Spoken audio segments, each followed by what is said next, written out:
Assalamualaikum warahmatullahi wabarakatuh. Halo guys, jangan lupa tekan tombol subscribe di bawah video ini sebelum lanjut, gratis.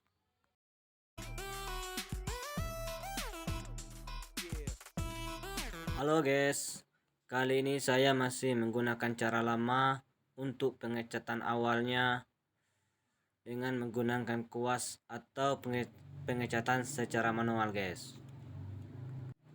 Karena kita menggunakan bahan kayu yang berpori-pori besar atau berserat kasar, jadi teman-teman semuanya boleh mencoba seperti ini agar hasil akhirnya lebih baik dan catnya bisa lebih irit gitu guys.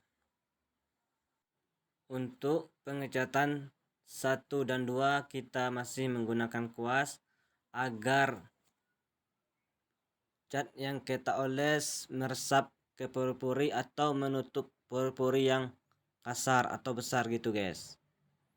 Untuk pengecatan akhir kita baru menggunakan mesin kompresor gitu guys, jadi hasilnya lebih baik atau berkualitas